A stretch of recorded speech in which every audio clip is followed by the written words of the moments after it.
Je me rappelle à l'âge de 10 ans peut-être, j'allais traîner au fond de Palavas. Il y avait la toute première station éphémère qui était dédiée à l'aquaculture marine et j'allais traîner là-bas.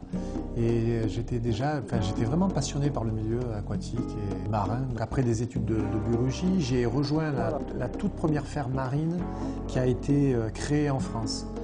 Et il n'y a pas beaucoup de gens qui ont à l'esprit qu'en fait, la fin du XXe siècle, il se passe quelque chose d'extrêmement important pour l'humanité, c'est l'aquaculture marine. Pour la première fois, on arrive à produire des poissons marins et ce qu'on appelle aussi des crevettes pénéides. Et en fait, on a substitué l'industrie de la pêche par l'industrie de l'aquaculture marine, puisque pour la première fois au niveau mondial, en 1994, on a produit autant de poissons et de crevettes et d'espèces aquacoles qu'on en a pêché. L'équilibre s'est fait en 1994. Maintenant, on est toujours un peu cette même génération. On s'attaque à la production industrielle des microalgues.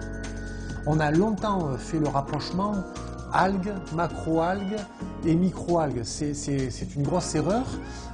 Il ne faut absolument pas s'imaginer les microalgues comme les macroalgues. Ce n'est pas des végétaux. C'est absolument pas des végétaux. Ils sont d'ailleurs plus proches des animaux que des végétaux. C'est un être mixte qui est à la fois capable de capter l'énergie du soleil comme une plante, mais qui est aussi capable de récupérer dans l'eau la matière organique pour s'en nourrir.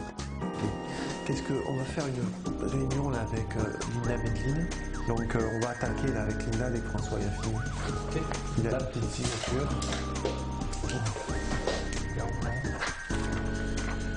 La motivation que je peux avoir sur Fermentalgue, c'est une aventure incroyable de pouvoir diriger, développer Fermentalgue.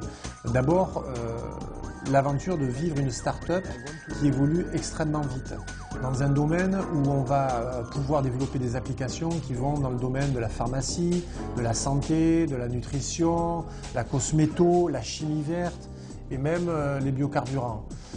En plus, Fermentalgue, c'est une société, c'est une clean tech, c'est complètement vert ce que l'on fait, c'est-à-dire qu'on arrive à produire des molécules d'intérêt pour tous ces domaines d'application, sans produits chimiques, sans faire appel à des surfaces agricoles, c'est vraiment complètement vert. Zéro impact sur l'environnement. Et en plus, Fermentalgue, c'est une société qui évolue extrêmement rapidement. C'est un modèle même qu'on ne trouve pas fréquemment en France.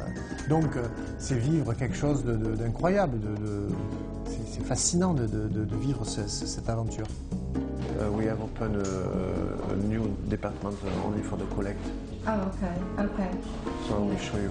I saw on your website. And then came the zooflagellate. And then came the phytoflagellate. Yeah, they came to flashlight. From the zooflagellate came the phytoflagellate with an endosymbiose of cyano. Is that right? Je crois qu'avec l'expérience, j'ai quand même appris à être un dirigeant d'entreprise. J'ai appris le management et il y a beaucoup de choses à apprendre pour diriger une équipe, être un leader d'un groupe, d'une société. Il y a beaucoup de choses à apprendre. Mais chez moi, ça va de pair avec la passion et avec j'ai besoin vraiment de travailler, d'exercer dans un domaine où où il y a de la passion, donc notamment la biologie et d'une part donc la passion du vivant et l'innovation. Je ne peux pas dire qu'il n'y a pas de nostalgie parce qu'il y en a une. J'aimerais bien pouvoir encore plus, beaucoup plus travailler sur la partie biologique de mon travail et sur la recherche. Et c'est vrai qu'être chef d'entreprise, ça vous aspire, ça vous accapare dans énormément de choses qui sont moins marrantes au quotidien, ça c'est clair. C'est clair que dès que je peux mobiliser du temps, et j'ai même tendance parfois à pousser un certain nombre de choses, décaler un certain nombre de choses pour pouvoir, vous l'avez vu, échanger avec les chercheurs qui travaillent plus au quotidien. C'est de là que je tire vraiment le plaisir, oui, effectivement. Ouais. Est-ce que les microalgues peuvent permettre de changer les choses et jusqu'à quel point? Oui, vraiment, je le crois. Moi, pour essayer de faire un parallèle, j'ai le sentiment que l'exploitation industrielle des microalgues, c'est aussi important que la découverte de l'électricité.